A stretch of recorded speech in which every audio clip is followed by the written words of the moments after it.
Good morning students. आज हम functional analysis का एमएससी फाइनल के स्टूडेंट्स के लिए जीरो चैप्टर प्रीलिमिनरीज में कुछ बेसिक कंसेप्ट जो कि इस बुक में हम आगे के चैप्टर्स में पढ़ेंगे, इसमें ये कुछ फंडामेंटल चीज़ें हमारे काम आएंगी, जैसा कि समुच्चय है, फंक्शन है, अनुक्रम है, वेक्टर स्पेस है, लीनियर स्पेस भी कहते हैं।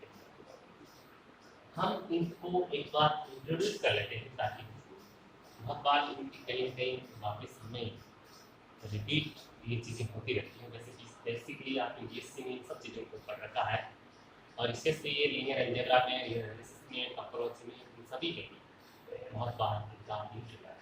आप भी इनको अच्छे से पढ़ें, देखें, समझने के लिए आपके लिए कोई ये बड़ी हुई चीज़ें हैं, इसलिए कोई ज़्यादा दिक्कत वाली बात नहीं। सबसे पहले हम समुच्चय की शुरुआत करते हैं।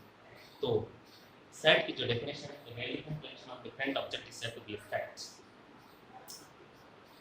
यानी कि विभिन्न वस्तुओं का सुपरिभाषित संग्रह जो होता है वो समुच्चय होता है। Valuable collection of different object is said to be set, जैसे कि इसके अंतर्गत से जो तो हम वैल्यूएबल जो करता है कि सुपरिभाषित valuable collection of different object, और इसके अंदर एक जो शब्द आता है वैल्यू। अब वैल्यूएबल का मीनिंग ये होता है कि कोई गिवन ऑब्जेक्ट दी गई वस्तु उस समुच्चय से संबंध रखती है वा नहीं रखती। जैसा set of vowels of English alphabet की हम बात करते हैं, आई और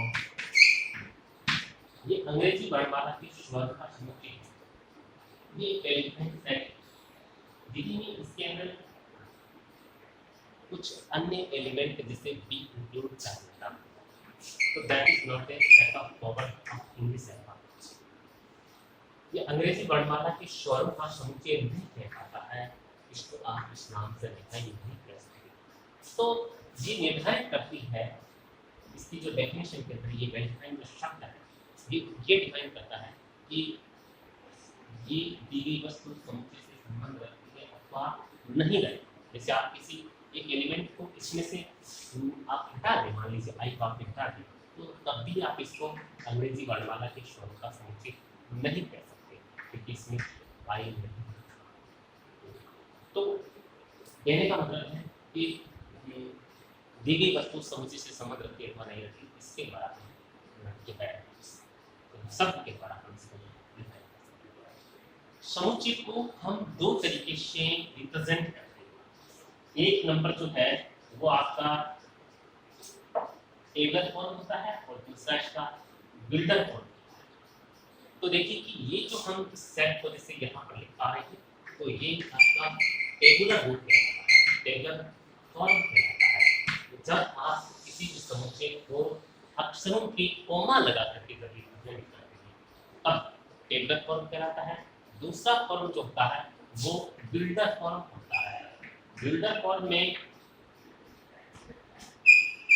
आप क्या करते हैं कि इसमें भी हम इसी समुच्चय f को दिखाएंगे। x जब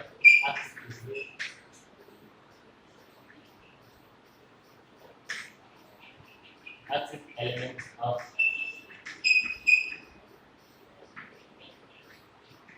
vowels of English alphabet। अंग्रेजी अक्ष क्या है? अक्ष को आपने एक पर्टिकुलर नोटिफिकेशन दे दिया, एक संकेतांक दे दिया। अक्ष के अंदर पांचों एलिमेंट निहित है, ए भी है, ई भी है, आई भी है, ओ भी है, यू भी है। अक्ष जबकि अक्ष is element of the vowels of English alphabet. तो कहने का मतलब है कि हम समुच्चय को दो तरीके से रिप्रेजेंट करते हैं। एक नंबर आपका टेबुलर फॉर्म होता है, दूसरा आपका बिल्डर फॉर्म।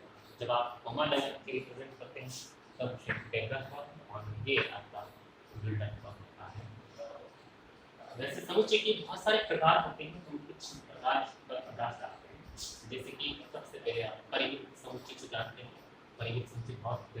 सिंपल सा है, वह समुच्चय जिसमें अवयव की संख्या को आप काउंट कर सकते हैं, गिन सकते हैं, दैट इज फाइनाइट सेट। इसी प्रकार से इनफाइनाइट सेट, जैसे ये आपके पास फाइनाइट सेट है, जैसे ए आई ओ ये 5 अक्षर है, तो ये परिमित समुच्चय, इनके एलिमेंटों को आप काउंट कर सकते हैं।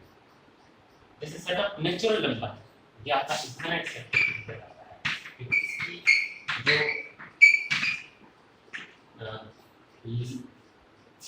आपकी जो लिमिट है इनमें कितना 8 जाती है, इसको आप इंटीग्रेट कर जाती है, टोटल नंबर ऑफ एलिमेंट अनंत है, काउंट नहीं कर सकते, अनंत है, उनके लिए भी अवयव की संख्या अपरिमित हो जाती है, उसको आप अपरिमित या इनफाइनाइट सेट कहते हैं। इसी प्रकार से नल सेट्स, नल सेट क्या होता है, वह समुच्चय जिसमें कोई भी एलिमेंट नहीं होता है, किसी भी प्रकार के एलिमेंट नहीं हो रहे, वो आप नल सेट कह सकते हैं। इसको आप मंझले ब्रैकेट या हाई से रिप्रेजेंट करते हैं। इसी प्रकार से नल सेट के पश्चात सिंगलटन सेट भी होता है। सिंगलटन सेट वह समुच्चय जिसमें केवल एक ही अवयव होता है, वह समुच्चय जिसमें केवल सिंगल एलिमेंट होता है, उसको आप सिंगलटन सेट कहते हैं। इसी प्रकार से सबसेट, जैसे कि सबसेट की बात करते हैं, तो एक आपके पास एक समुच्चय जिसके अंदर 1 2 3 है, बी आपके पास कैसा इसके अंदर 1 2 3 5 है, तो we can say that A is subset of B, A B का उपसमुच्चय है, ए सबसेट है, ये सबसेट है, and B is superset. B को आप सुपरसेट कह सकते हैं, अधिसमुच्चय कह सकते हैं। एक होता है पावर सेट, घात समुच्चय। घात समुच्चय किसे कहते हैं, जैसे कि उसको एक की पावर 3 की रिप्रेजेंट करना है, जैसे एक का पावर से निकालना है। तो हम सबसे पहले इसके टोटल सबसेट्स की बात करते हैं। टोटल सबसेट में ए में कितने सबसेट हो सकते हैं, एक में 1 अकेला, 2 अकेला, 3 अकेला, 1 2 2 3 1 3 1 2 3 and 5। ये आपके पास कितने, 1 2 3 ये आपके पास इसी समुच्चय एक के 8 सबसेट बनते हैं, उपसमुच्चय बनते हैं। ये 8 सबसेटों का अगर एक सेट बनाए, एक सेट बनाए, इस उपसमुच्चयों का एक समुच्चय, that is power set, that is power set of A कहता है। पावर सेट ऑफ ए का पावर सेट, ए का घात समुच्चय, ए का घात समुच्चय, ए के घात समुच्चय में अवयव की संख्या, इसके अंदर जितने एलिमेंट होते हैं वो 2 की पावर n से रिप्रेजेंट करते हैं। इसके अंदर घात समुच्चय में अवयव की संख्या को इससे डिटरमाइन करते हैं n, तो संबंधित समुच्चय में अवयव की संख्या है, अर्थात इसके अंदर 8 एलिमेंट के रूप में अवयव का, इसे हम पावर सेट। और भी बहुत सारा सेट थ्योरी काफी फेमस होता है। हम अगले पॉइंट पर फंक्शन पर आते हैं। सबसे पहले फंक्शन की परिभाषा को हम कंसीडर करते हैं। फंक्शन की परिभाषा में हम क्या करते हैं, मानते हैं माना कि a इक्वल टू समुच्चय, तो समुच्चय a से समुच्चय b में परिभाषित प्रतिचित्र फलन कहलाता है यदि समुच्चय a का प्रत्येक समुच्चय b के अवयव के साथ ऐसे रूप से संबद्ध कनेक्टेड हो, a से b the 1 2 3 4 a b c d और d, ये आपके पास एक मैपिंग बनती है। इस मैपिंग को आप a से b में जो मैपिंग होती है, इसको आप फंक्शन कह सकते हैं, फलन कह सकते हैं, क्या कहते हैं, फलन कह सकते हैं। इसको कब, क्योंकि इसमें हमारी जो डेफिनेशन है वो कहती है एक का प्रत्येक each and every element of this is associated to a unique element of set P। A का प्रत्येक अवयव B के अवयव के साथ अद्वितीय रूप से संबद्ध हो, तो इसे हम फंक्शन कहते हैं। इसके अंदर वन, इसकी जो कंडीशन है, ये दो कंडीशन है, इसका प्रत्येक कभी यहाँ कोई एलिमेंट छूटना नहीं चाहिए, कोई रिक्त नहीं रहना चाहिए। अगर यहाँ पर कोई एलिमेंट रिक्त रहता है that is not a function, तब फलन नहीं होता है। और एक दूसरा इसके अंदर क्या है, ये दो ऐसी कंडीशन होती है जिसके अंदर फंक्शन नहीं होता है। जैसे बी, ये मैपिंग आपके पास 1 2 3 तीन एलिमेंट है, इसकी एक इमेज यहाँ पर बन गई, बी पर बन गई, but 3 empty, that is not a function. ये मैपिंग नॉट ए फंक्शन, ये फलन नहीं है। इसी प्रकार से आपके पास 1 2 3 4 ए बी सी, आपके पास एक इमेज 1 भी है, बी इमेज, यहाँ आप देख रहे हैं कि 1 की जब दो इमेज बन रही है तो ये क्या नहीं है, it is not a unit, not unit, अद्वितीय नहीं होने के कारण not unit. So this in this condition this is not a function. इस कंडीशन में सब के अनुसार भी ये फंक्शन तो नहीं है। जब यहाँ पर एलिमेंट छूट रहा है तब भी ये फंक्शन नहीं, दोनों केस में। यहाँ दोनों के केस इसकी जो डेफिनेशन है इसका, जिससे कि हम कहते हैं प्रत्येक अणु का संबंध होना चाहिए, तो संबंध नहीं है तब ये फंक्शन नहीं है। संबंध कैसा होना चाहिए, एसोसिएटेड यूनिक एलिमेंट के रूप में होना चाहिए, अद्वितीय अणु के साथ जुड़ा होना चाहिए। अद्वितीय का मतलब है कि एक एलिमेंट की इमेज होनी चाहिए, एक एलिमेंट की दो या दो से ज़्यादा जो इमेजेस होती है तो that is not a function. तो इस स्थिति में ये फलन नहीं होता है, इज नॉट ए फंक्शन। अब हम बात करते हैं सीक्वेंस की। फंक्शन की बहुत सारे प्रकार हैं और बातें आप लोग जो है तो पढ़ेंगे, कोई प्रॉब्लम हो तो उसके बारे में बताएंगे। सीक्वेंस जो कि आपने रियल सीक्वेंस को आपने ये सिंपल चुके हैं, आपको पता है। अनुक्रम, अनुक्रम की एक विशेष प्रकार का फंक्शन ही होता है। इसी नाम है अर्थ शो function of discussion type, because discussion type में ये कर सकता हूं कि इसका जो डोमेन होता है वो हमेशा फिक्स होता है। फंक्शन में हमारे पास ए और बी कोई दो समुच्चय होते हैं, लेकिन यहाँ पर समुच्चय ए जो है वो हमेशा डोमेन के रूप में जो पहला जो सेट है वो हमेशा प्राकृत संख्या का समुच्चय होता है। अब इसकी इमेज जिस प्रकार से भी बन सकती है, एन इमेज जब आर पर बनती है, सेट ऑफ रियल नंबर पर बनती है, तो इस अनुक्रम को, इस सीक्वेंस को, इस अनुक्रम को हम रियल सीक्वेंस कहते हैं। यदि इसकी इमेजेस एन से अगर सी पर सेट ऑफ कॉम्प्लेक्स बनती है तो इसको हम सम्मिश्र अनुक्रम कहते हैं। तो हमने यहाँ पर बेसिक में जो आपने बुक में पढ़ा है वो रियल सीक्वेंस के रूप में पढ़ा है, एन से आर है, एन यहाँ पर फिक्स है, एन डोमेन के रूप में हमेशा फिक्स है। यहाँ पर आर भी हो सकता है या आर का सबसेट भी हो सकता है, कुछ भी हो सकता है, और फिर ये रियल सीक्वेंस के अंतर्गत आता है। तो यहाँ इसकी जो इमेजेस में हम बात करते हैं नेचुरल नंबर में जो इसके एलिमेंट होते हैं, जैसे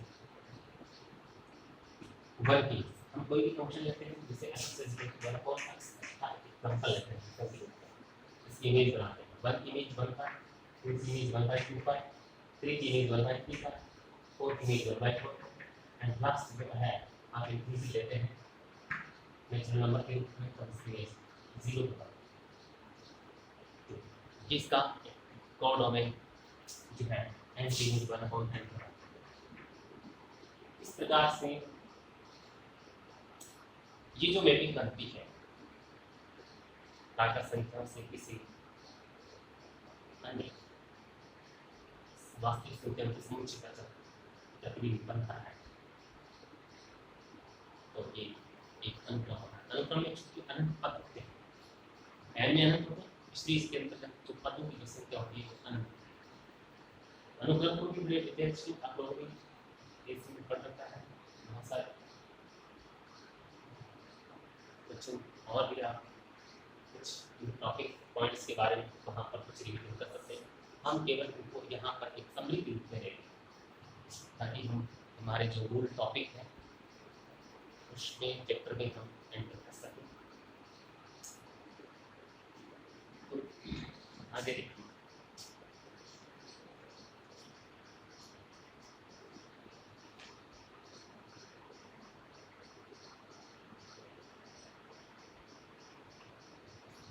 हम बात करते हैं वेक्टर स्पेस यानी कि लीनियर स्पेस और one let B be an arbitrary donor set and let F plus dot be the field of scalar real or complex define two operations called vector addition and scalar multiplication in B by addition VB rule of for associating with the each pair of element x and y in B. An element x plus y called the sum of x and y in B, and by scalar multiplication B in a rule of associating with the each scalar alpha belongs to capital F and each element x belongs to P and element alpha x called the scalar multiple of x by alpha. The set B together with the addition and scalar multiplication defined on B is said to be a linear space over F in the following condition. इसमें भी अभी आपके function की definition है, function की definition पढ़ने से पहले आपने देखा होगा कि फंक्शन की डेफिनेशन की डेफिनेशन भी आनी चाहिए।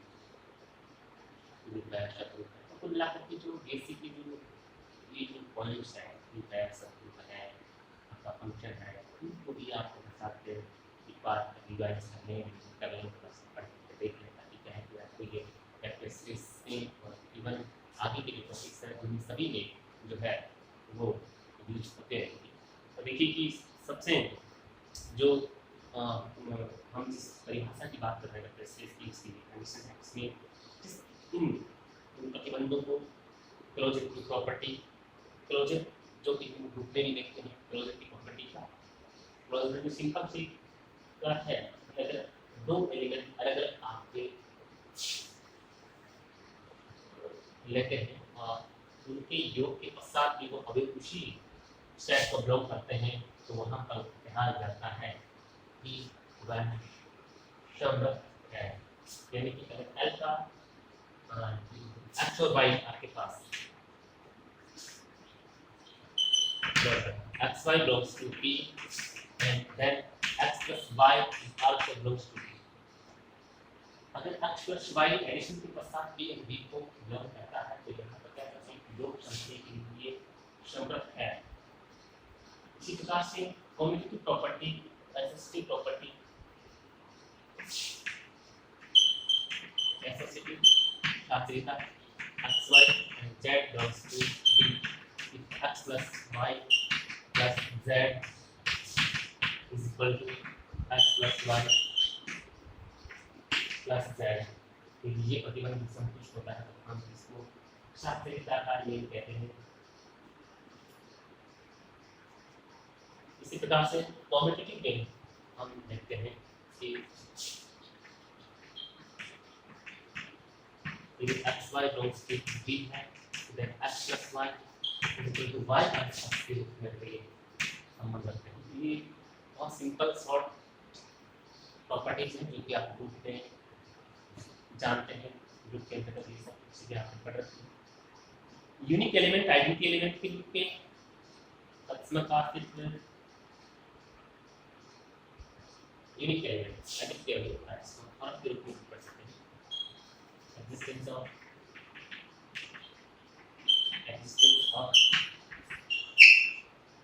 identity E belongs to B and then x plus B is equal to x plus E is equal to ये जो कि योग संख्या की हम जनरल तत्समक के रूप में हम उसको शून्य लिखते हैं, जीरो लिखते हैं, जीरो का इसी एलिमेंट के साथ जोड़ते हैं। यहाँ हम देखते हैं कि उसमें ले ये जीरो ये एक ऐसा एलिमेंट है जो किसी एलिमेंट के साथ ऐड होता है, जुड़ता है तो एलिमेंट उसको प्रभाव होता है। तो ये आइडेंटिटी एलिमेंट के रूप में होता है। तत्समक अभी हम इसको बोलते हैं एक्जिस्टेंस ऑफ आइडेंटिटी। आइडेंटिटी इसके इन्वर्स की जैसे बात करते हैं, एक्जिस्टेंस ऑफ इन्वर्स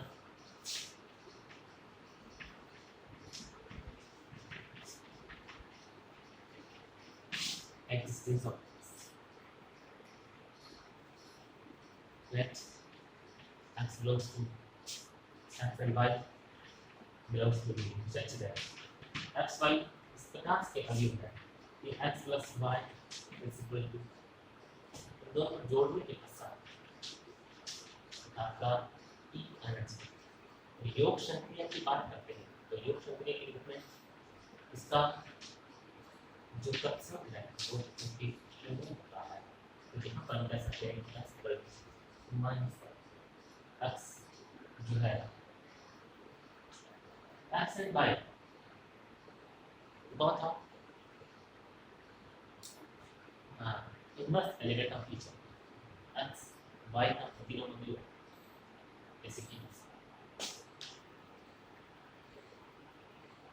इन में आप माइनस जब आपका जीरो तो उनके लिए माइनस क्या है इसका उल्टा अपन इस प्रकार से अक्ष का जो प्रतिलोम है यहाँ पर आप क्या जोड़ रहे हैं अक्ष में y जोड़ रहे हैं क्या ऐड कर रहे हैं y ऐड कर रहे हैं अक्ष का प्रतिलोम y है y का प्रतिलोम ये एक दूसरे के प्रतिलोम अवयव के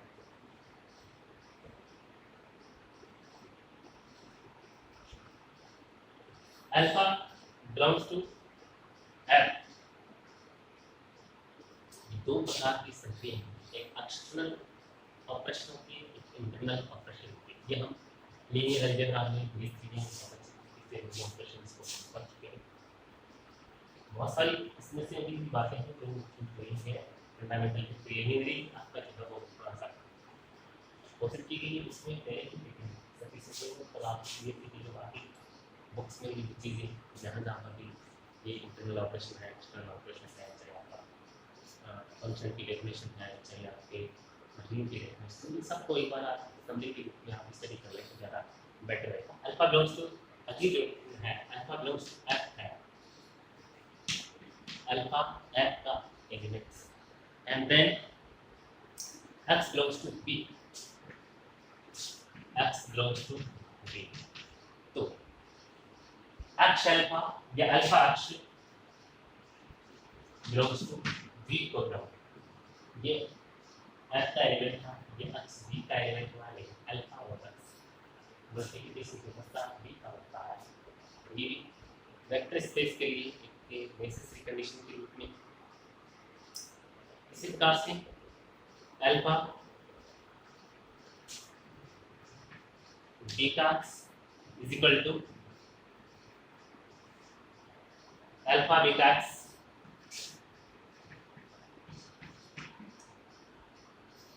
ये भी एक इसकी अगली कंडीशन है जहां अल्फा बीटा है एफ के अल्फा बीटा है अल्फा बीटा एफ के एलिमेंट और एक्स जो है वो बी का नेक्स्ट जो इसकी प्रॉपर्टी है alpha X plus Y is equal to alpha X plus alpha Y इसको आप बंटन का डिस्ट्रीब्यूशन लॉ कह सकते हैं लेफ्ट से आप मल्टीप्लाई करें तो लेफ्ट डिस्ट्रीब्यूशन अगर आप इसी अल्फा को राइट से मल्टीप्लाई करते हैं तो देन राइट डिस्ट्रीब्यूशन लॉ के रूप में हम इसको जानते हैं जैसे दोनों जो नियम है x प्लस वाई अल्फा के रूप में x अल्फा प्लस वाई तो ये आपका लेफ्ट डिस्ट्रीब्यूशन ये राइट डिस्ट्रीब्यूशन और इसी प्रकार से जो लास्ट इसकी प्रॉपर्टी होती है 1 dot x is equal to h 1 का आपको पता है किसी भी यूनिट एलिमेंट से किसी भी एलिमेंट को आप मल्टीप्लाई करेंगे इकाई अवयव को किसी भी एलिमेंट के साथ गुणा करेंगे तब इसका कुछ फर्क नहीं पड़ना है जहाँ x जो है वो बीटा है तो the element of the linear space are called vectors B is called a real linear space or a complex linear space according as F is R or C. यदि F R होगा तो real linear space अगर C होगा F के रूप में तो वो कॉम्प्लेक्स लीनियर स्पेस के रूप में हम उसको कहेंगे लेकिन डिफाइन करेंगे. The vector addition is in fact mapping plus from B cross B into B other than scalar multiplication is defined above is a mapping from F cross V into V. Thus, a linear response is a quadruple V, F plus which satisfy the above condition. We shall usually see a linear space V over the field F or simply V instead of this. तो ये आपकी vector space की एक तरह से परिभाषा, इसके अंदर लीनियर सब space, linear combination, linear span, finite dimensional space, ये सब इसकी जो डेफिनेशन है बिल्कुल कुछ हल्की की परिभाषा है, इनको आप से पढ़ें। कल हम अगले वीडियो लेक्चर में हम इसके चैप्टर से फर्स्ट जो चैप्टर है नॉर्मल एंड ब्रांचेस के यहाँ से स्टार्ट करें। Thank you.